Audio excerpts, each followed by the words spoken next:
추락. 현관에서 나와서 구두를 신으려는 순간에 현기증이 났다. 거리 감각이 애매해져서 발이 바닥에 닿는 바람에 양말을 더럽히고 말았다. 익숙하지 않은 탓으로 돌리며 불안감을 억눌렀다. 그때 사쿠코가 왔기 때문에 나는 일부러 웃는 얼굴로 구두를 신었다. 왜 그렇게 웃고 계세요? 그러는 사쿠코의 목소리도 웃고 있었다. 발을 잘못 디뎌서 양말이 더러워졌어. 어머나, 어쩌죠? 완전히 커다란 어린애가 되어버렸네요. 사쿠코는 뒤에서 내 몸을 안으려고 했다. 눌린 피부의 감촉이 나를 눈물 짓게 만들었다. 오랫동안 구두를 신지 않으면 발이 부풀어 오르나 봐. 좀 불편해졌어. 정말 오랜만이네요. 그래도 괜찮아요? 우리 부부가 함께 외출하는 것은 1년 만이었다. 괜찮지 않아도 그만둘 수가 없었다. 사쿠코를 실망시키지 않기 위해서라면 2~3시간의 고생쯤은 아무것도 아니었다. 화장을 한 사쿠코의 얼굴도 오랜만이다. 전혀 다른 사람처럼 보였다. 윤곽이 뚜렷한 단정한 얼굴이 깜짝 놀랄 정도로 신선하고 아름다워 보였다. 나는 그녀를 바싹 당겨 안았다. 키스할 때 또다시 현기증이 났지만 무엇인가에 도전하듯이 발을 힘차게 내딛고 격자문을 열었다. 밖에는 아침 햇살이 쏟아져 내리고 있어서 잔뜩 심어놓은 산다화 그리고 물풀의 나무의 매끄러운 잎이 하얗게 빛나고 있었다. 솔잎은 아플 정도로 날카롭게 빛났다. 눈을 들어보니 구름 한 점 없는 푸른 하늘은 쨍쨍 내리쬐고 있는 햇빛을 마치 가루처럼 흩뿌리고 있었다. 그 빛의 알갱이들이 나비의 비늘가루로 뿌려지는 듯한 환각에 사로잡혔다. 나는 눈을 감았다. 사쿠코와 보조를 맞춰서 발끝을 보며 걷기 시작했지만 뜻밖에도 휘청거리지는 않았다. 나가미네를 불러서 함께 가도 좋을 텐데. 왜요? 나는 후회했다. 쓸데없는 말을 한 것이다. 반문하는 사쿠코의 표정은 어쩐지 나를 비난하고 있었다. 아니야. 역시 우리 둘만 가는 게 좋지. 의사 선생님은 오늘만은 좀 사양이야. 비록 단 하루만이라도 정신적인 피로나 울적한 불행감에서 사쿠코를 해방시켜 주어야 한다. 햇볕에 따스해진 하얀 길이었다. 둥근 자갈이 톡톡 올라와 보이는 것이 어떤 책에서 보았던 현미경 렌즈 속의 박테리아 사진을 연상시켰다. 그 길이 마치 물 밑바닥을 내려다보는 것처럼 흔들거리기도 했다. 아지랑이 때문일까? 한편으로는 주위가 막연한 저기에 둘러싸인 느낌이 들기도 했다. 길도 가로수도 집도 하늘도 봄의 자연이 나를 제압하며 천천히 내 목을 죄어오는 듯 했다. 나는 자꾸만 손수건으로 얼굴을 닦았다. 더워요? 눈치 빠른 사쿠코가 나를 살피며 말했다. 나를 그렇게 염려해주는 사쿠코가 문득 지겹게 여겨졌다. 이런 생각은 나 스스로에게도 뜻밖의 감정이었다. 약해진 신경 탓인지도 모르겠지만 하여간 나 스스로가 부끄러웠다. 우리는 금욕을 하고 있지 않았다. 절제는 필요했지만 금욕은 도리어 좋지 않다는 것이 나가미네의 의견이었다.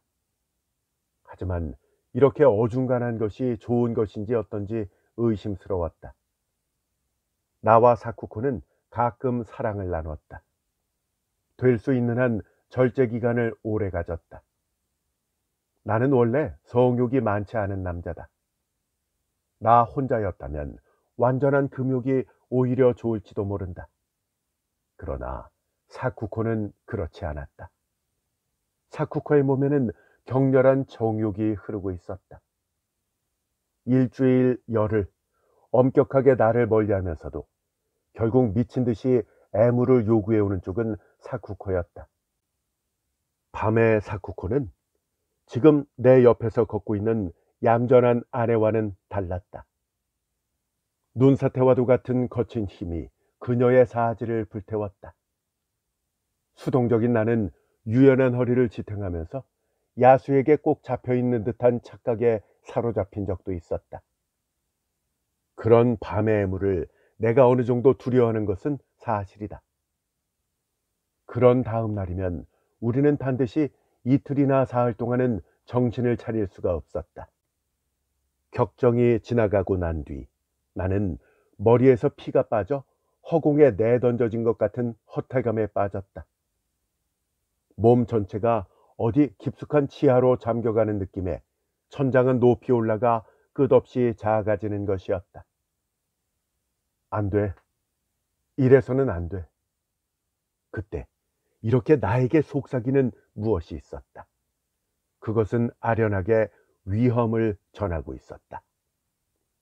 그렇지만 나에게는 사쿠코의 육체를 떨쳐버릴 용기가 없었다.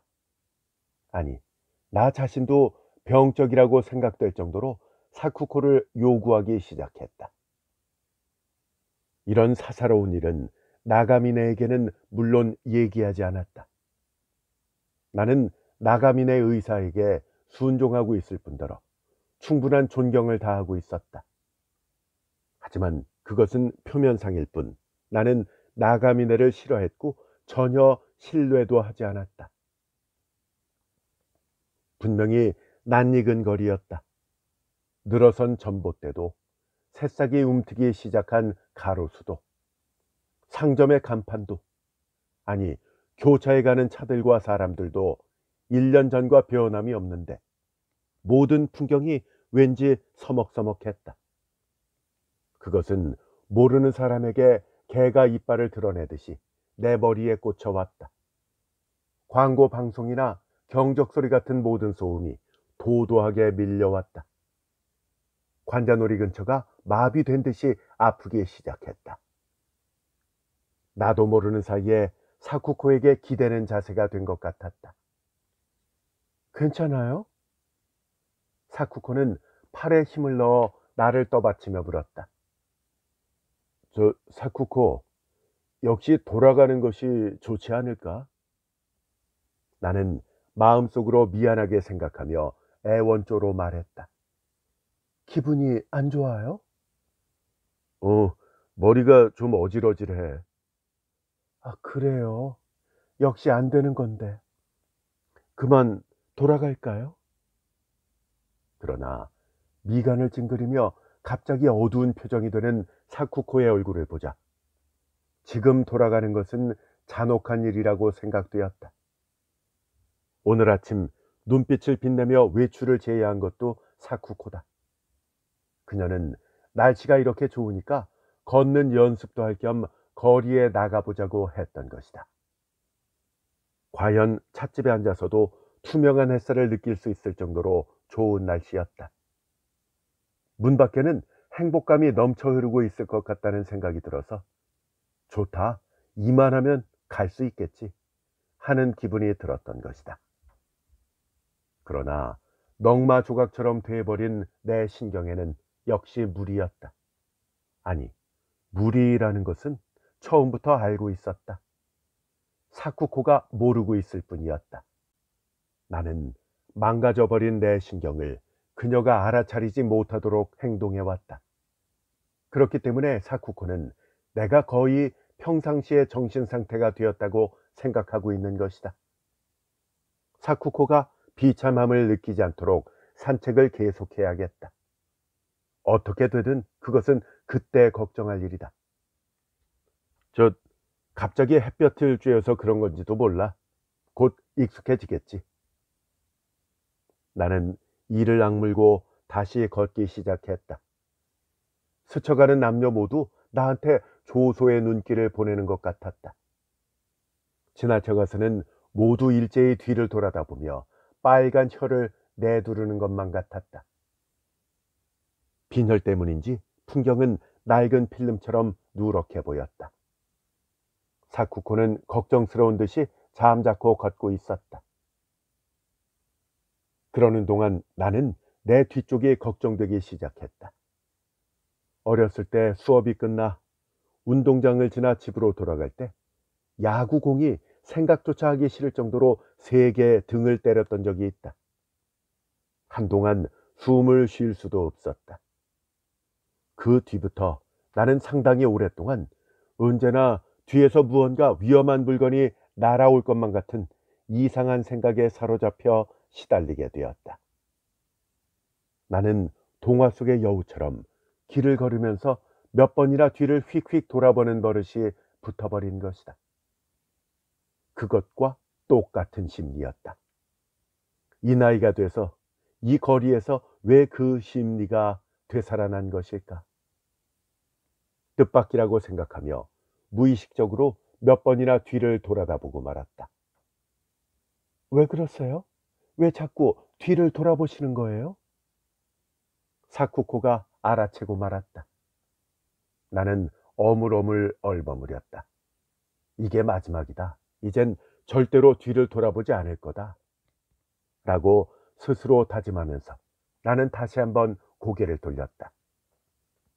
나는 그때 나가미네의 모습을 보았다.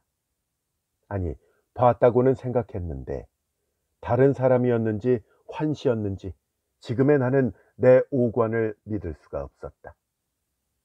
나가미네는 갈색 외투깃을 세워 얼굴을 숨기려 하고 있었다. 바로 100m쯤 뒤에 있었다. 나가미네 같았는데?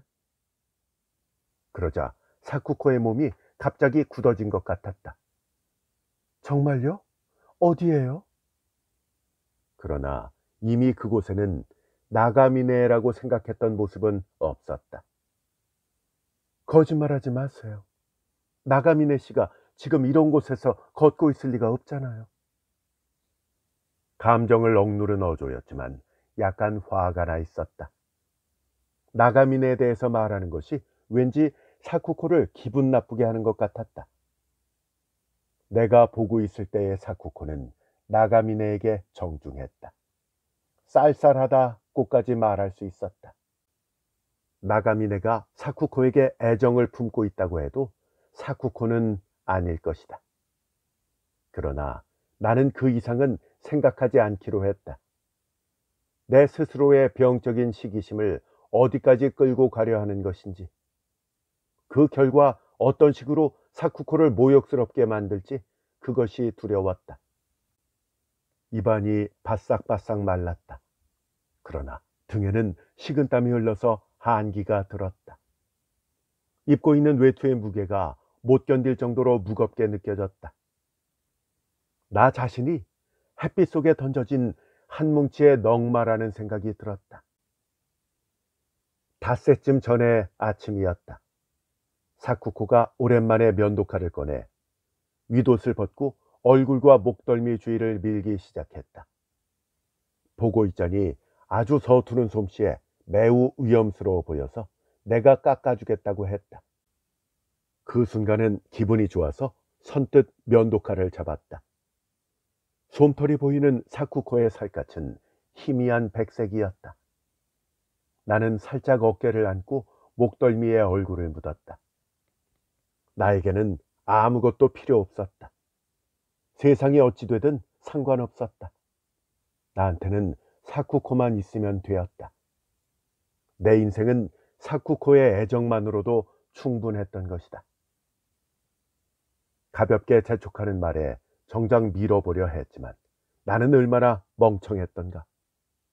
면도칼의 차갑고 날카로운 칼날과 사쿠코의 유연한 피부와의 대조가 내 병든 마음에 어떤 자극을 주는지 알았을 때는 이미 늦어버렸다.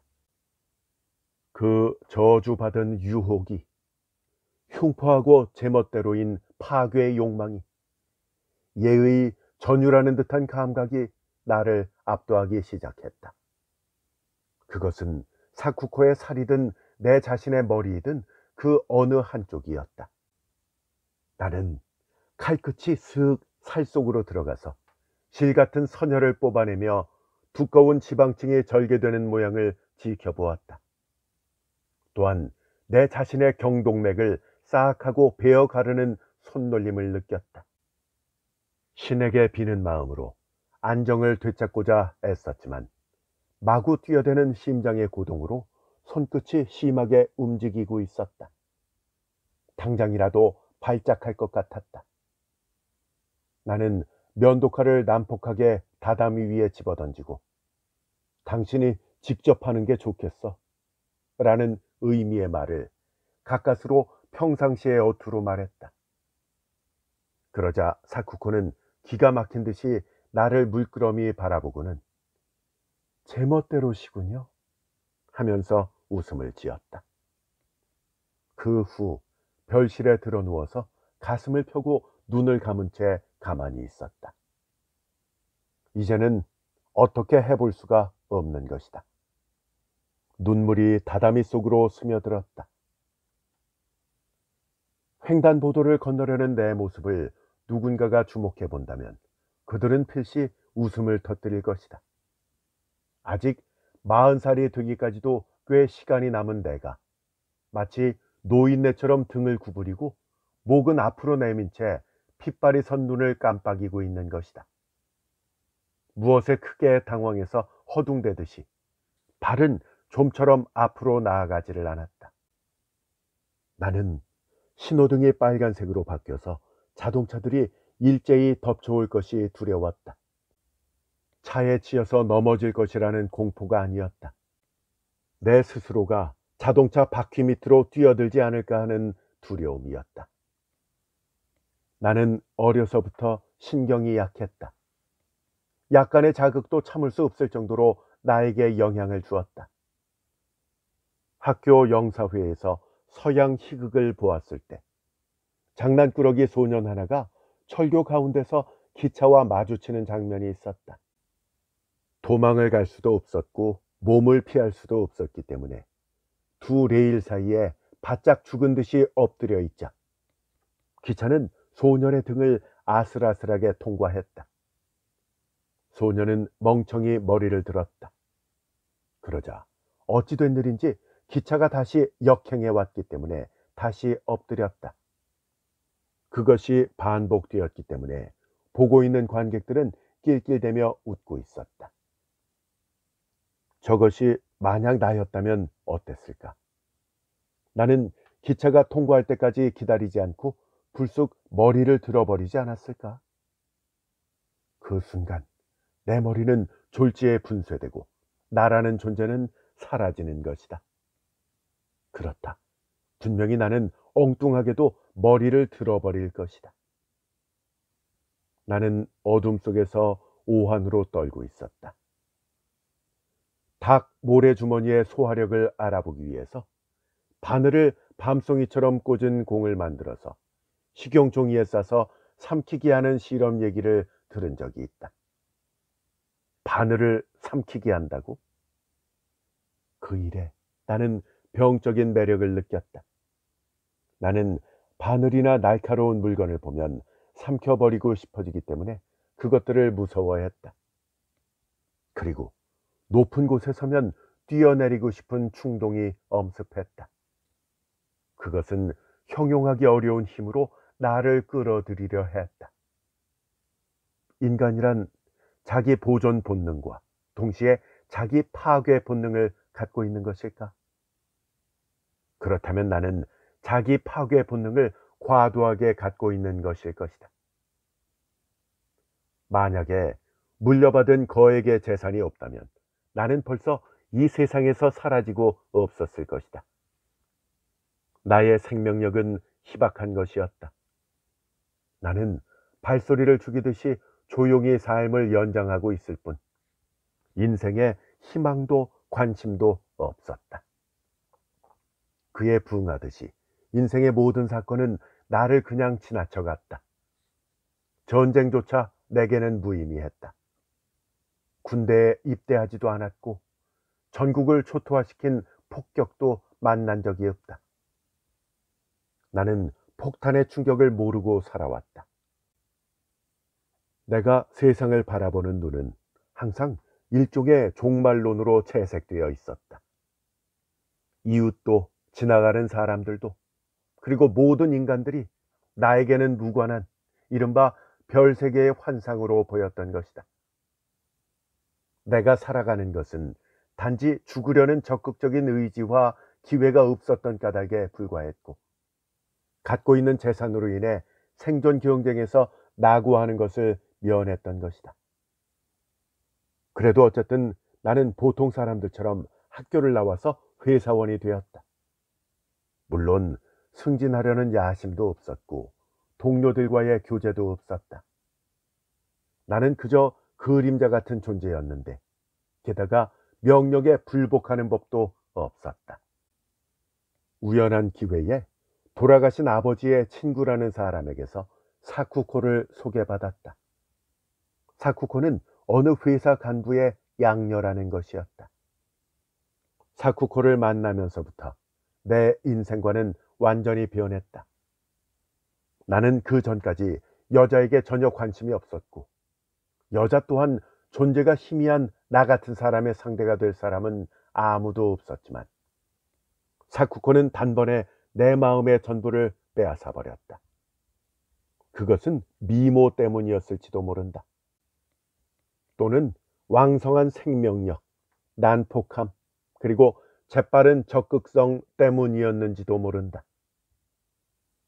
사쿠코와 결혼을 했을 때 나는 이 사람이 내 아내다 라는 사실을 납득하기가 어려웠다. 썩기 시작한 나무 그대로인 나에게 이렇게 훌륭한 반려자가 생겼다는 사실이 아무리 생각해도 꿈만 같았다. 사쿠코는 나한테 있어서 최초의, 그러면서도 단 하나의 여자였다. 사쿠코는 생각할 수 있는 한 최상의 아내였다. 나는 사쿠코를 통해 바깥 세상과 화해했던 것이다. 나는 그녀가 있기 때문에 살아간다는 것이 나쁘지 않다고 생각하기 시작했다. 처음으로 나의 앞길에 밝은 불이 켜졌다. 나는 집을 아름답게 장식하고 사쿠코의 몸을 그녀에게 어울리게 치장해주는 일에서 삶의 보람을 느꼈다. 그런데 재앙이란 완전히 잊고 있을 때 무자비하게 달려드는 것이다. 나는 어느 날 회사에서 근무하다 말고 갑자기 일어나서 어딘가로 공무상 외출이라도 하듯이 가볍게 모자를 쓰고 사무실을 나와서 2번 다시 그곳에 돌아가지 않았다. 왜 그런 행동을 했는지 나 자신에게도 설명할 수가 없었다. 단지 어떤 참기 어려운 것이, 말로는 형언할 수 없는 그 무엇인가가 나를 움직이고 있었다. 도시 한가운데라도 어딘가는 개발이 안 되고 아무도 돌보지 않는 공터가 있는 법이다. 매일 승하차 하는 역에서 조금 떨어진 선로가에 그런 곳이 한 군데가 있었다. 사무실을 나온 나는 그쪽을 향해 걷고 있었다. 흐린 날이었지만 어느 정도 희미한 햇빛이 비치는 초여름 오후였다. 인기척 없는 공터 옆을 지날 때 바람에 흔들리는 드문드문 나 있는 잡초에 눈길이 멈추었다. 불그스름한 갈색으로 퇴색돼서 반쯤은 말라버린 채 가냘프게 자라 있었다. 오래된 침묵이 더미로 쌓여 있고 아이들이 놀다가 잊고 가버린 듯한 버려진 인형이 보이고 바로 그 맞은편이 선로였다. 나는 거기까지 가서 청결한 침묵 위의 레일을 보고 있었다. 아주 희미한 소리가 들려왔다. 옛날에 들었던 적이 있는 소리였다. 멀리서부터 다가오는 기차 소리가 레일로 전해지는 것이다. 나는 어렸을 때 레일에 귀를 바싹대고 머나먼 미래 혹은 과거로부터의 음악이라도 듣는 양 넋을 잃고 있곤 했다. 문득 예리한 피해감이 가슴을 날카롭게 핥히고 지나갔다.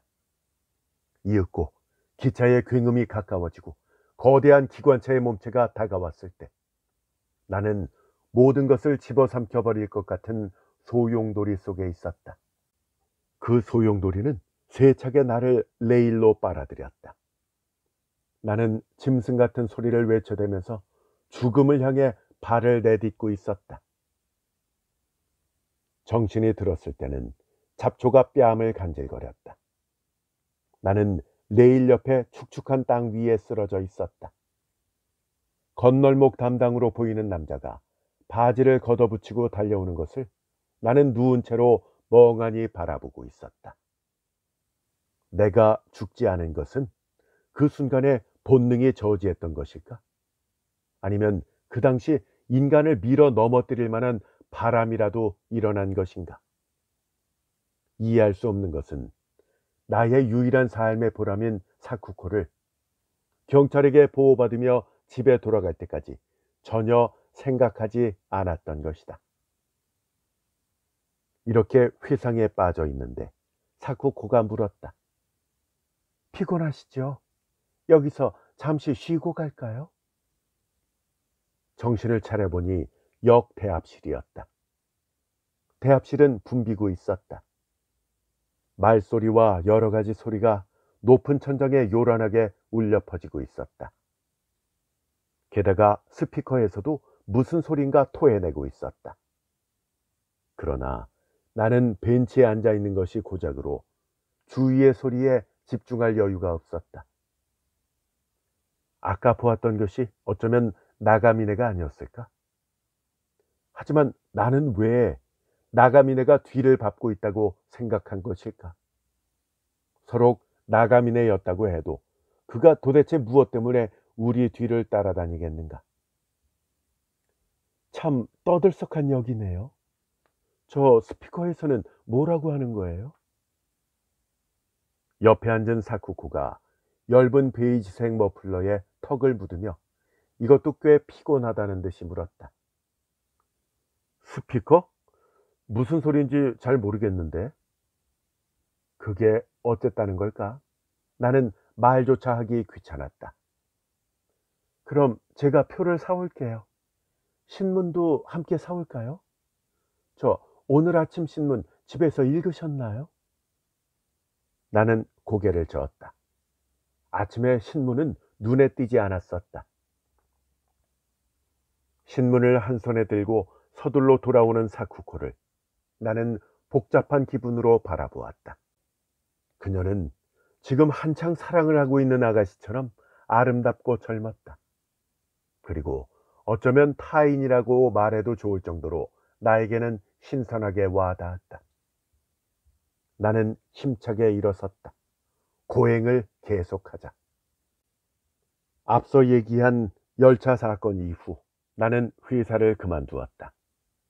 살고 있던 T시에서 상당히 떨어진 벽촌의 산기슭에 집을 얻어서 이사를 했다. 그리고는 집안에 틀어박혀 있기만 하는 생활을 시작했다. 그때부터 나가미네가 오기 시작했고 나의 주치의가 되었다. 나가미네는 신경질환을 전공한 젊은 사나이인데 사쿠코가 나와 결혼하기 전부터 알았던 사람이라고 했다. 그는 사쿠코를 부를 때 아가씨 혹은 사쿠코 씨라고 하지 결코 아주머니라고 하지 않았다. 사쿠코의 친정에서 기거한 적이 있다고 했기 때문에 나도 잘 모르는 소녀 시절의 사쿠코나 그녀의 친정에 대해서 물어본 적이 있었다. 하지만 그때 나가미네는 당황해서 화제를 돌리려고 하는 것이 분명했다. 이야기하고 싶지 않은 까닭이 있는 것 같았다.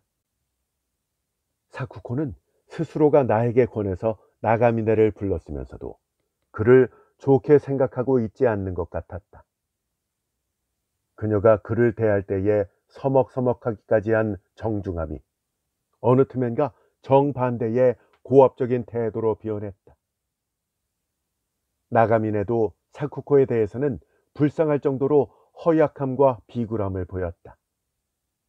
사쿠코가 똑바로 자신을 쳐다보면 얼굴이 빨갛게 돼서 시선 둘 것을 몰라 당황해하는 모습을 보였다. 그는 어쩌면 사쿠코의 집에 선생으로 있으면서 학비를 융통받은 말하자면 주종의 관계였을지도 모른다는 생각이 들었다. 나가미네는 나에게 가능한 한 자극을 피하고 안정할 것, 외출은 근처의 가벼운 산책 정도로 끝낼 것, 흥분시키는 음식은 피할 것, 이런 것들을 지시했다. 내가 말한 병적인 체험에 관해서 그는 신경쇠약자는 대부분 그런 증상이 있는 법이라고 말했다. 밤에는 불면증으로 시달렸기 때문에 사쿠코가 수면제를 보관했다. 나는 가끔 곰곰이 생각했다. 나는 정신병자가 아니다. 또 이상한 사람이라고도 할 수가 없다. 하지만 나가미네가 말한 신경쇠약이라는 것만으로는 무언가 부족한 것이 아닐까? 생명의 불이라는 표현으로 말한다면 나는 생명의 불이 부족한 인간인 것이다. 아마도 나가미네는 나에게 있어서의 세상이란, 인생이라는 것이 빛이 희미한 얇은 종이를 사이에 두고 바라보는 것 같다고 생각할 것이다. 태어날 때부터 삶보다는 죽음을 향해 가는 것이 인간임을 잘 모르고 있는 것이다. 나는 사쿠코처럼 아름답고 정숙한 아내를 얻은 뒤 살려는 의욕이 생겼다고 생각하고 있었지만 그것도 나의 부정적인 요소를 완전히 변화시키지는 못했다. 우리는 5정거장 정도 떨어진 해안 근처의 공원으로 가려고 했다. 그곳은 바로 밑으로 바다가 내려다 보이는 구릉을 깎아 만든 곳이다. 초봄부터 복숭아나무, 벚나무, 진달래 등 꽃이 연달아 피고 도시락을 싸갖고 놀러온 가족들로 항상 붐비는 곳이었다. 기차 안도 공원으로 가는 사람이 많은 듯 혼잡했지만 앉을 수는 있었다. 창밖에는 회색 집들이 지나가고 눈 아래로는 해안이 펼쳐졌다. 바다가 짙은 남색으로 수평선 부근은 뿌옇게 흐려져 있었다. 하얀 파도가 차가워 보였다. 나는 얼마간 안정을 되찾고 사쿠코가 사준 신문을 펼쳤다. 그런데 이 노선에 연결되지 않는 역이 있다는 것을 안 것은 바로 그때였다. 어젯밤에 충돌 사고가 있어서 기관차가 탈선하는 바람에 레일이 상당히 파손돼서 복구는 오늘 오후에야 가능하다는 것이었다. 사쿠코, K역과 Y역 사이가 사고 때문에 불통이라는데? 내가 말했다. 그러자 사쿠코는 놀란 표정으로 자신은 조금도 알지 못했다고 미안한 얼굴을 했다. 그러면 그 역과 역 사이는 걸어야 되겠네요. 어떻게 할까요? 걷는 수밖에 없잖아. 다른 사람들은 알고 있었던 것일까? 몰랐던 것은 우리뿐이었을까? 그렇지만 괜찮아. 걸을 수 있으니까. 아마 문제 없을 겁니다. 철길을 따라가면 금방이니까요. 옆에 앉아있던 남자가 멍청이 있는 우리를 동정하듯이 이렇게 말했다. 나는 녹초가 된 기분으로 다시 신문으로 눈길을 돌렸다. 사고 지역의 지도가 나와 있었다. X표가 있는 구간에는 강이 있는 것 같았다. 그러다가 나가미네 생각에 빠졌다. 나가미네는 콧대가 가늘게 뻗은 섬세한 얼굴로 옅은 눈썹 밑으로 겁먹은 눈이 보였다. 얼굴은 부드러운 사람처럼 보이지만 목 아래부터는 전혀 다른 사람처럼 건강하고 씩씩해 보여서 옷 속에 터질 것 같은 근육이 상상될 정도였다. 나는 그의 여자처럼 부풀어 오른 엉덩이에 심한 증오감을 느꼈다. 얼굴이나 태도에서 나타나는 소극성, 겁 많은 태도와 몸매에서 볼 수 있는 동물적인 정력, 그런 부조화가 싫었던 것이다. 그는 일주일에 한 번 정도 왔었는데 나중에는 2번, 3번이 되었다. 그렇게 되자 눈치가 보여서인지 내가 있는 거실 겸 요양실에는 형식적으로 얼굴을 내밀 뿐이었다. 별실에서 사쿠코와 무언가를 이야기하다가 돌아가곤 했다. 나가미네의 존재는 나를 괴롭혔다. 나가미네가 사쿠코에게 매료되어 있는 것은 분명했다. 나는 신경을 곤두세우고 사쿠코를 관찰하고 있었지만 그녀의 태도는 시종일관 정중했다. 그녀는 나가미네가 오래 머물고 있기라도 할 때는 호소하는 듯한 시선을 나한테 보내기도 했다. 나가미네를 어떻게 생각하냐고 넌지시 물어보면 좋다고도 싫다고도 대답하지 않았지만 내가 처음 보는 멸시를 입가에 떠올렸다. 결혼 전에 혹시 나가미네와 어떤 일이 있었던 것은 아닌가 하는 의심은 그런 사쿠코를 보면 사라져버리지만 그래도 내 눈은 엄격하게 사쿠코를 감시했다. 금욕이 오래 계속되자 사쿠코가 옷을 입고 있음에도 그녀의 나체가 보였다. 그렇게 되자 나는 나가미네도 사쿠코를 탐하기는 하지만 금지되어 있다는 점에서 나와 같은 조건 아래 있는 것이 아닐까? 나가미네가 보는 사쿠코 또한 벌거벗은 사쿠코가 아닐까 하는 생각들을 했다. 이런 생각은 참을 수가 없었다. 나는 나가미네를 용서할 수 없을 것 같은 기분이 들었다. 나는 주치의를 믿지 않는다. 아니, 주치의를 증오하고 있는 환자다. 나가미네가 기분 전환을 위한 외출을 권하면 나는 일부러 버티고 틀어박혔다. 수면제에 어떤 조작을 했을지도 모른다고 생각해서 시중에서 파는 것을 사쿠코에게 별도로 구하게 했다. 애증의 관념이 별로 없던 내가 사쿠코에 의해서 사랑을 알게 되었다. 그와 동시에 나가미네 때문에 증오를 깨달았던 것이다. 작년 늦은 여름이었다. 별실에서 나가미네와 사쿠코가 이야기를 하고 있었다. 나는 방 안에서 송곳 하나를 발견했다. 송곳이 왜 거기 있었는지는 모르겠다. 아마도 사쿠코가 어딘가 사용한 뒤에 잊어버렸을 것이라고 생각했다. 그렇게 생각하면서 내 손은 송곳을 쥐고 있었다. 고통스러워하는 신음소리에 두 사람이 달려왔을 때 나는 피가 떨어지는 송곳과 넓적다리의 작은 구멍에서 흘러나오는 빨간 핏줄기를 바라보고 있었다. 사쿠코는 비명을 간신히 억누른 목소리로 말했다. 아니, 어떻게 된 거예요? 아프지 않아요? 자, 그거 주세요. 그녀는 송곳을 집어들었다. 송곳이 왜 이곳에? 나가미네는 그렇게 말하고는 입을 다물고 창백한 얼굴을 하고 있었다. 나는 나가미네에게 돌아가 달라고 조용히 말했다. 그때의 나가미네 얼굴을 생생히 기억하고 있는데 고통과 슬픔 그리고 경악이 뒤섞인 복잡한 표정이었다. 그 일이 있은 뒤 나는 나가미네 방문을 거절하고 집을 정리하고는 다시 지금의 시내로 돌아왔다.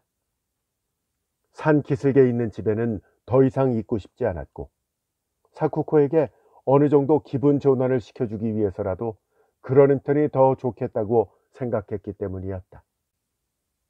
이런 상념에 빠져 있는 동안에 기차가 멈췄다. 그러자 승객들은 모두 일어나 출구로 갔다. 여기부터가 불통 구간인 것 같았다. 창문으로 밖을 바라보니까 거리에 겹쳐져 있는 지붕이 바로 아래에 있었다. 그렇다면 이 주변은 고가선일 것이고 다음 역까지는 내리막길일 것이다. 충돌 지점은 건널목 근처라고 신문에 나와 있었으니까 다음 역 방향이 틀림없었다. 플랫폼에 내리자 사람들은 출구 쪽으로 가는 사람과 그대로 선로를 따라 걷는 사람의 두 부류로 나누어졌다. 우리는 선로를 따라갈까요? 밖으로 나가면 꽤 돌아가게 될 것 같아서요. 그래도 상관없지만 사고 장소를 통과할 수 있을까? 그러자 사쿠코는 약간 날카로운 눈매로 바뀌었다. 통과할 수 있을 거예요. 모두들 웃으면서 걷고 있잖아요. 선로를 지날 수 없다면 철책을 넘어서 길로 걸으면 되고요. 그렇지만 그다지 높은 선로도 아니에요. 건널목이 있는 곳이니까요. 나는 잠시 잠자코 있었다. 그리고 갑자기 걷기 시작했다. 사쿠코는 조금 뒤에 따라오면서 말했다. 저 피곤하세요? 이렇게 돼서 죄송해요. 그녀는 내 팔을 잡고 달래듯이 말했다. 사람들은 선로 양 끝에서 일렬로 천천히 나아가고 있었다. 그 가운데는 침묵을 하나씩 밟으며 가는 사람도 있었다. 나는 그렇게 우스꽝스러운 행렬 속에 섞여 걸었고 사쿠코가 그 뒤를 따랐다. 태양이 바로 위에서 내리쬐고 있었으며 나는 가끔 그것을 올려다보았다. 하얀 동그라미가 망막에서 핑핑 돌아서 시야가 어두워졌지만 곧 길게 놓여있는 철길과 묵묵히 걷고 있는 행렬이 다시 나타나곤 했다. 나는 그것을 무의미하게 반복했다. 그러는 사이에 나는 옛날에 외웠던 노래 멜로디를 머릿속으로 부르며 거기에 보조를 맞추고 있었다. 하지만 노래는 뜻대로 안 돼서 몇 번씩이나 다시 했다. 납을 삼키는 기분이었다. 아무데나 누워서 그냥 자고만 싶었다. 실컷 자고 싶었다. 생각을 해보면 산기슭에 있는 집의 생활은 완전히 실패였다. 모든 자극을 멀리했다는 사실이 도리어 나가민의 존재를 확대해서 내 신경을 그에게 집중시키고 매우 피곤하게 만들어버린 것 같았다. 본래 집으로 돌아와 나가민의 모습이 사라지자 기분이 놀라울 정도로 평화로워졌다. 식욕도 생겼다. 나는 몸이 완전히 낫는다면 사쿠코와 함께 무언가 깨끗하고 아담한 장사, 즉 책방이나 꽃집이라도 시작하고 싶다는 등의 의논을 하기도 했다. 나가민의 존재가 내 가슴 속에서 서서히 희미해지기 시작하자 격했던 반감도 가라앉았고 기억에도 또렷한 격동 또한 웃음을 자아낼 수 있을 정도가 되었다. 나가미네가 당신을 좋아한 것이겠지 하고 내가 물어보면 사쿠코는 얼굴을 붉히며 고개를 끄덕였다. 그는 소녀 시절부터 사쿠코를 좋아한 모양이지만 한 번도 그런 의사표시를 한 적은 없다고 했다. 전 어렸을 때부터 그 사람이 좋지가 않았어요. 당신 때문에 그 사람을 부른 것이라 정중히 대하려고 했지만 싫은 사람이라서 어쩔 수가 없었어요. 당신하고 의논해서 그만두게 할까도 생각했었고요. 사쿠코는 그렇게 말하며 웃었다. 그런 이야기를 한 탓인지 어느 날 밤 꿈을 꾸었다. 아니, 약 때문에 반은 깨어 있으면서도 꿈에서 완전히 탈출하지 못했다는 느낌이었다. 그것은 나가미네가 이불을 들치고 자고 있는 나를 실눈으로 살짝 엿보는 것부터 시작되었다. 꿈속의 나가미네는 곤란한 그러나 어딘가 냉소를 머금은 표정을 짓고 있었다. 그 다음 소름 끼치는 상황이 왔다.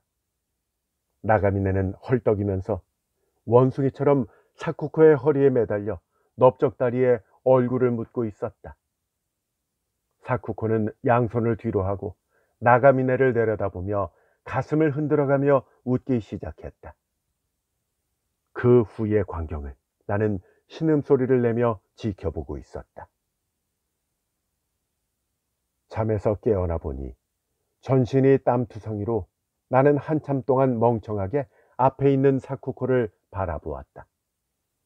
청결한 잠옷을 단정히 입고 걱정스러운 듯이 쳐다보고 있는 사쿠코에게 그런 추잡한 흔적은 전혀 없었다.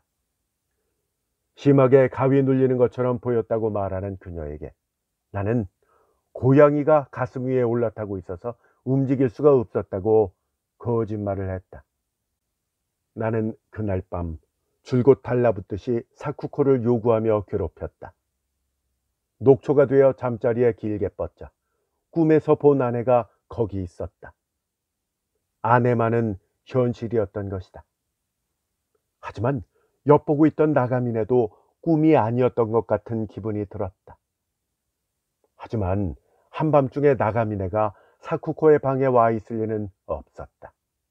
사쿠코가 나가미네를 끌어들이지 않는 한 있을 수 없는 일이다. 나는 여기까지 생각하자 불안해져서 곁에 있는 사쿠코의 가슴에 뺨을 갖다 대었다. 죽음의 신은 예고 없이 다가온다. 그해 연말에 추웠던 어느 날, 나는 죽음에 가장 근접했었다. 이상하네. 집안의 전등이 전부 다 켜지지가 않아요. 어떻게 된 것일까요? 사쿠코가 물었다. 그래? 그렇다면 정전이 아닐까? 정전은 아니에요. 자, 보세요. 다른 집에서 라디오 소리가 나잖아요. 우리 집만 그런 거예요. 그러고 보니 밖에서 여자가 부르는 가요 같은 노랫소리가 흘러 들어왔다. 시장 보는 김에 전파사에 들르겠다는 것을 퓨즈가 잘못되었을 거라고 말하며 안전기의 수리를 떠맡았다. 안전기는 현관 안쪽 벽에 있었다. 사쿠코가 나간 뒤 곧 발판을 대고 위에 올라가서 둥근 고리 손잡이를 당겨 도기 뚜껑을 열었다. 퓨즈는 타지 않았지만 나사못에서 빠져 있었다. 나는 나사못을 풀고 빠져있는 퓨즈 끝을 단단히 그곳에 감아쥐었다. 이것으로 수리는 끝났다고 한숨을 내쉬었을 때 뇌리 속에 어떤 전율이 느껴졌다. 다시 손잡이를 잡고 뚜껑을 닫으면 되는 것인데 내 손끝은 이미 나의 의지를 떠나 있었다. 나는 퓨즈 위쪽에 흠이 팬 곳에 있는 검은색 전선이 복잡하게 얽혀 있는 곳을 응시하고 있었다. 바로 이것인가? 양쪽에 있는 이곳에 내 두 손을 대면 깨끗이 감전사하는 건가? 아니야. 위험하다. 뚜껑을 닫자. 내려가자. 바로 그때 눈앞이 어두워졌다. 나는 두 손을 그 검은 홈에 격한 기세로 찔러 넣었다. 발판에서 떨어져 넘어졌을 때 나는 감전되지 않은 것을 알고 놀랐다. 그대로 누운 채. 그렇다면 역시 정전이었던 것이다. 그렇지만 옆집의 저 라디오는 그건 분명 레코드였던 것이다. 결국 겹쳤던 것일까? 정전과 안전기 고장과. 나는 그런 생각을 했다. 결국 나는 회복할 희망이 없다. 내 정신에 이미 금이 가버린 것이다. 사쿠코의 부주의를 원망해 보아야 소용없는 것이다. 그녀는 내가 거의 건강해졌다고 믿고 있다. 사쿠코를 낙담시킬 수는 없다. 나는 아무것도 알리지 않고 차마 이겨내야 되겠다고 생각했다. 언젠가 죽음의 신이 정말로 나를 잡아가 버릴 때까지 이겨내야 한다 라고 생각한 것이다. 그때 나가미네가 불쑥 들어왔다. 한동안 만나지 못해 걱정했는데 건강해져서 다행이라고 말하며 기쁜 듯한 표정을 지었다. 나는 나가미네라는 남자가 다소 불쌍해졌다. 우리 부부에게 경원시 되고 있는 것을 아는지 모르는지 굳이 이렇게 오는 것은 뻔뻔하거나 사람이 좋아서거나 둘 중에 하나일 것이다. 일주일에 한 번 날을 정해서 와달라고 그와 약속했다. 그를 미워하는 감정은 어느 틈엔가 사라지고 사쿠코에게 보답받지 못하는 사랑을 계속 간직하고 있는 이 남자를 관찰하는 흥미만이 남아 있었다. 이런 생각을 하며 걷고 있는데 문득 선로 위의 행렬이 멈췄다. 이봐, 뒤가 밀리고 있어. 등에 업어요, 업어. 그런 소리가 들렸다. 목을 내밀고 보니까 100m 정도 앞에 젊은 여자 한 명이 선로 한가운데에 웅크리고 있는 것이 보였다. 내 머리에 번뜩이는 것이 있었다. 바라보니 그곳은 과연 철교였다. 옆에 철제 골조가 붙어있지 않은 다리로 이 높이에서 아래의 수면까지는 10m가 넘는 것 같았다.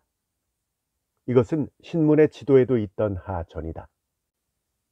침목과 침목 사이에는 공간이 있기 때문에 발이 미끄러진다면 곤두박질 쳐서 떨어져 버릴 것이다. 지금 그녀는 눈이 나빠서 발을 뗄 수가 없는 것처럼 보였다. 나는 막연히 결정적인 순간이 다가오고 있는 것을 느꼈다.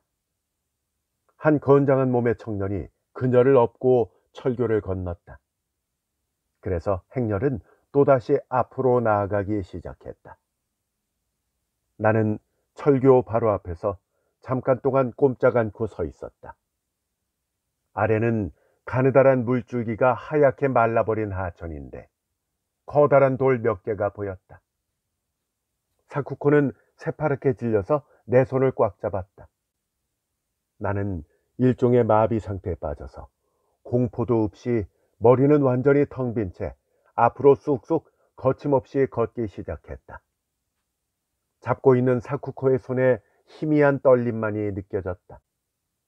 뒤엉킨 도취감과 자유가 나를 엄습했다. 눈 한쪽 구석에서는 하늘의 구름이 빛났다.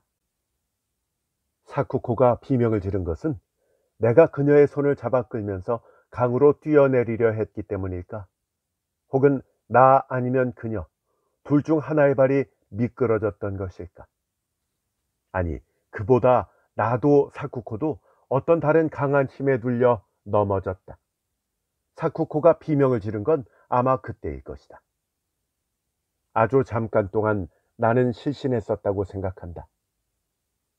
햇살을 가득 받은 나무 향기가 최초로 내 코를 자극했다. 나는 침목에 뺨을 대고 있었던 것이다.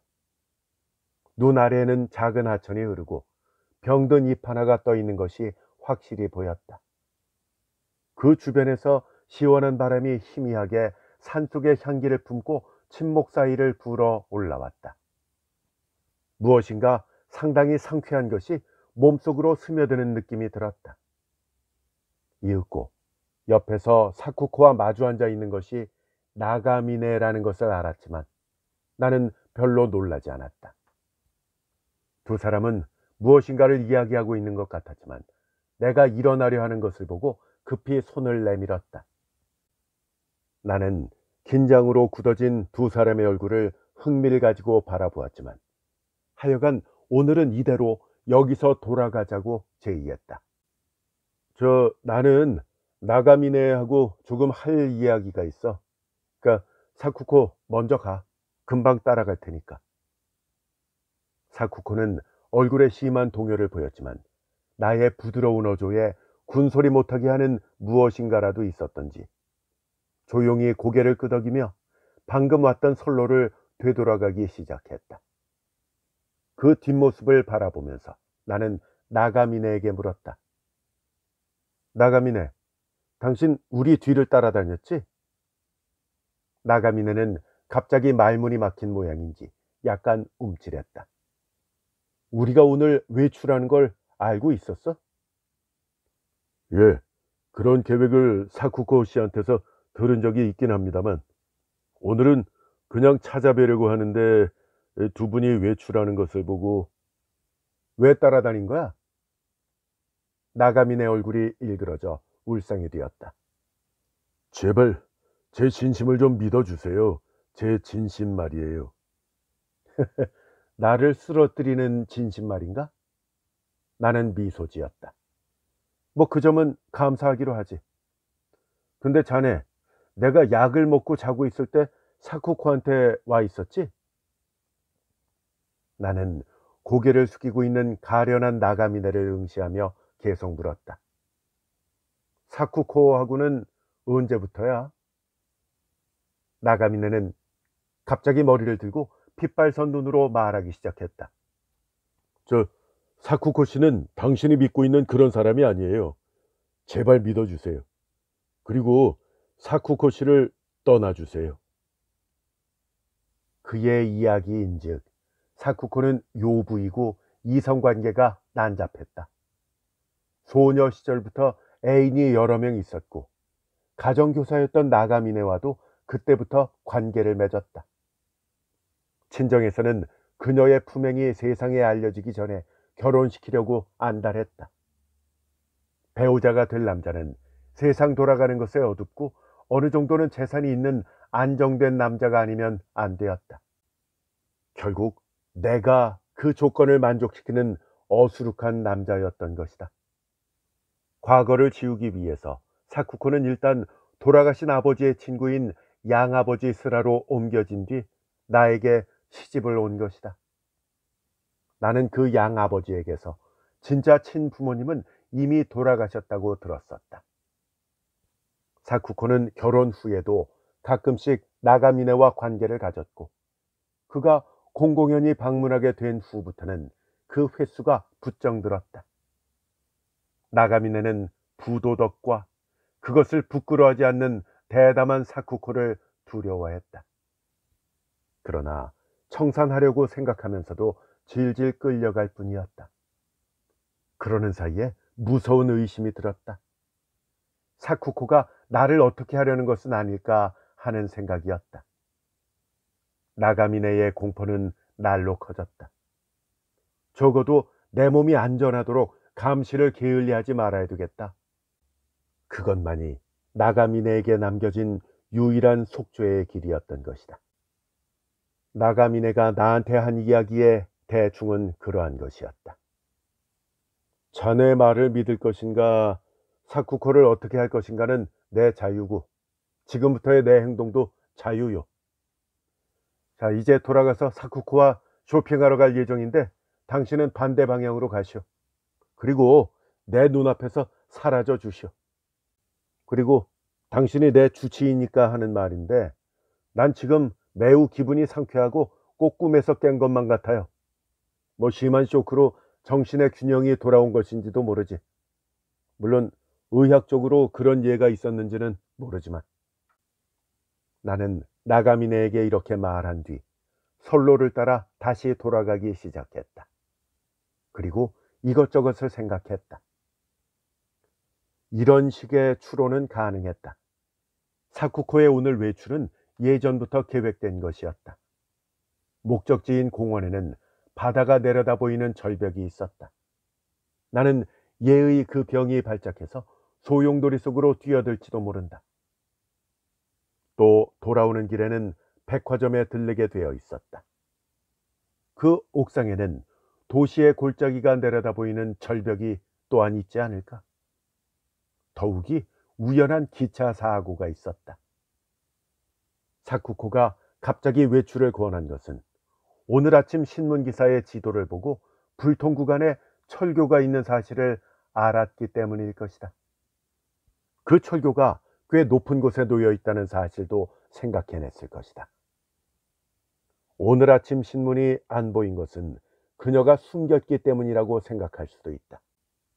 사쿠코는 역에서 신문을 산 뒤 내가 신문을 훑어보지 않는 것을 확인했다. 게다가 스피커에서 뭐라고 하느냐고 물어서 이건 역시도 못 들은 것을 확인했다. 사쿠코의 실패는 건널목에 대해서 말했기 때문이다. 나는 사쿠코에게 사고에 관해서 말했었지만 그것이 건널목 부근이라고는 분명히 말하지 않았었다. 사쿠코는 나의 자멸을 기다리고 있었다. 내가 죽음의 신품으로 날아갈 것을 기다리고 있었던 것이다. 내가 송곳으로 넓적다리를 찔러댔을 때 나가민의 얼굴이 착잡한 표정을 띠고 있었던 것이 기억났다. 그는 사쿠코에게 내 눈길이 닿는 곳에서 모든 위험한 물건, 날카로운 물건을 치워놓으라고 말했던 것은 아닐까. 그 송곳이 버젓이 내 방에 있었기 때문에 처음으로 사쿠코의 의도를 의심한 것은 아닐까. 정전 사건도 실은 퓨즈를 빼낸 것이 사쿠코가 아니었을까. 그렇다면 내가 죽음을 모면한 것은 사쿠코가 실제로 정전된 사실을 몰랐기 때문이 아닐까. 게다가 면도칼을 가지고 나왔던 그때도 고의였던 것이라고 생각할 수 있었다. 그녀를 상처 입히기보다는 오히려 내 목을 벨 것이라고 생각한 것이 틀림없다. 사쿠코의 계산은 정확했다. 더욱이 나가미네의 등장. 사쿠코는 내 신경을 바싹 졸라매서 파괴하려고 하고 있었다. 밤의 애무가 심하게 불규칙했던 것도 빈틈없는 매몰찬 의도가 있었던 것이 아닐까. 하지만 나는 이런 추정을 역시 가설로만 생각했다. 사쿠코는 나가미네의 말대로 그런 여자고 내 추론이 사실일지도 모른다. 하지만 반면에 사쿠코는 지금까지 내가 믿었던 대로 얌전한 아내이고 이 모든 것은 전부 나가미네가 꾸민 일인지도 모른다. 나의 추론이라고는 해도 구체적인 증거는 아무것도 없다. 그러나 나가미네는 어째서 나를 밀어 넘어뜨렸을까? 밀어 떨어뜨리기 위해서였을까? 아니면 반대로 떨어질 위험에서 나를 구하기 위해서였을까? 내 눈에 결혼한 이후의 사쿠코의 여러 자태와 표정이 떠올랐다가 다시 사라졌다. 증오나 분노의 감정은 전혀 없었다. 순수한 그리움만이 나를 눈물 짓게 했다. 나의 추리가 사실이라면 왜 그녀는 나의 죽음을 원했던 것일까? 나가미네 같은 남자를 정말로 사랑하는 것일까? 사랑한다면 왜 간단히 나와 헤어지지 않는 것일까? 결국 나가미네와 나의 재산 둘 다를 원했던 것일까? 역에서 사쿠코를 다시 만나서 거리로 돌아와 차를 잡아 타고 백화점으로 향했다. 사쿠코가 내 안색을 살피며 곧바로 집에 돌아가자는 것을 나는 듣지 않았다. 내가 계속 기분 좋게 대답하자 사쿠코는 안심하고 말을 많이 했다. 사쿠코가 물건을 사는 동안에 나는 옥상에서 기다리기로 했다. 옥상에는 비행기가 빙빙 돌고 기차가 움직이고 목마가 뛰고 있었다. 가지각색으로 몸을 치장한 어린이들이 함성을 지르고 있는 것을 힐끗 본 나는 조용한 한쪽 구석으로 가서 난간에서 아래를 내려다 보았다. 사람들이 조그맣게 땅 위에 달라붙어서 꿈틀거리고 있었다. 만약 여기서 뛰어내린다면 도중에 전선에 걸려서 한 바퀴 돌며 도로에 떨어져 즉사할 것이다. 그리고 신문에는 원인은 신경쇠약이라고 작은 기사가 되어 실릴 것이다. 나는 난간을 조금 올라타고 바깥쪽 벽을 보았다. 그곳은 거친 콘크리트였는데 난간에서부터 1m 정도 되는 곳에 일정한 간격으로 머리를 위로 향한 철근 끝이 돌출되어 있었다. 아마도 광고용의 긴 천 조각 같은 것을 걸어 늘어뜨리기 위한 것일 것이다. 나는 눈짐작을 하며 고개를 끄덕였다. 그러나 해낼 수 있을까? 그렇게 나 스스로에게 질문하며 나는 두려움에 전율했다. 물건을 다 산 사쿠코가 나와서 나와 나란히 벤치에 앉았다. 이쪽 모퉁이는 햇빛이 비치지 않아서 건물에 그늘이 져 있었고 아무도 없었다. 거기서 처음으로 사쿠코는 나가미네가 나한테 무슨 말을 했느냐고 물었다. 나는 사실 그대로를 이야기했다. 그러자 사쿠코는 눈물을 흘리며 격분했다. 거짓말이에요. 모두 다 그 사람의 치사한 조작이라고요. 당신 믿어주실 거죠? 날 믿어주세요, 제발. 지금까지의 나의 모습을 생각해서 제발 속지 말아주세요. 나는 일어서서 천천히 난간으로 갔다. 이쪽에는 철망이 없었다. 난간은 가슴보다 조금 높은 정도의 높이였다. 나는 거기서 불쑥 뛰어올라서 난간에 걸터 앉았다. 멍하게 정신을 놓고 앉아있던 사쿠코가 갑자기 제정신이 든 듯 달려왔다. 나는 난간에 양손을 얹고 바깥쪽 벽에 대롱대롱 매달려 있었다. 사쿠코는 나의 양쪽 손목을 상당히 강한 힘으로 꽉 쥐고 있었다. 그리고 비명을 억누르고 있었다. 그런데 그때 갑자기 사쿠코의 눈동자가 돌연 차갑게 돌변했다. 핏기 가신 얼굴이 그 순간 무표정하게 나를 내려다보았다. 다음 순간 사쿠코의 양손은 난간 위에 걸치고 있는 나의 손가락을 떼어놓기 위해서 맹렬히 움직이기 시작했다. 입술을 일그러뜨리고 어깨를 편 채 오로지 나의 손가락을 하나하나 떼어내려고 온 힘을 다하고 있었다. 가느다란 그녀의 손가락은 마치 용수철 같았다. 도와주세요. 누구 좀 와주세요. 도와주세요. 사쿠코가 그렇게 외쳤을 때는 나의 모든 손가락이 난간에서 떨어지게 되었을 때였다. 그때 사쿠코는 보았을 것이다. 비명을 지르며 떨어져 가야 할 내가 양손을 뗀 채 떨어지지도 않고서 마법처럼 공중에 매달려 있는 것을 사쿠코는 보았을 것이다. 그리고 이상하게 조용한 또 평온한 눈으로 자신을 바라보고 있는 내 눈을 보았을 것이다. 외벽에 돌출되어 있던 철근 끝에 내 바지의 허리띠가 꽉 걸려 있었던 것이다. 내가 조금 전 외벽을 바라보며 예상했던 바 그대로였다. 사쿠코는 차가운 눈을 크게 뜨고 후하고 한숨 같은 것을 내쉬더니 그곳에 맥없이 쓰러졌다. 아무도 오지 않았다. 나는 팔에 힘이 전혀 없어서 기어 올라오기가 의외로 곤란했다. 나는 떨어지는 데 대한 공포감으로 온몸이 부들부들 떨렸다.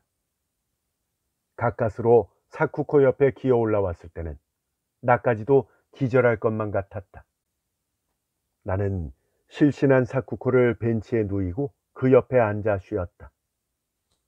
맞은편에 햇빛이 비치는 놀이동산에서는 여전히 어린이들이 함성을 지르고 하늘 높이 솟아나온 비행탑에서는 파랗고 빨갛게 칠한 비행기가 돌고 있었다.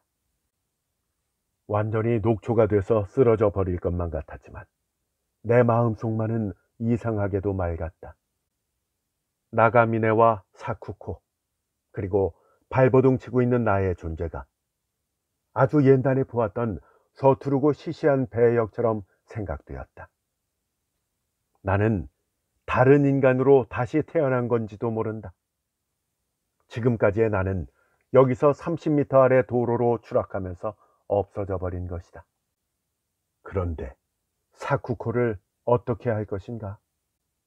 그것은 사쿠코 자신이 결정할 수밖에 없었다. 나는 일어서서 놀이동산 쪽으로 걷기 시작했다. 그리고 백화점 담당자가 있는 것을 보고 이렇게 말했다. 저쪽 벤치에 한 여자가 쓰러져 있어요.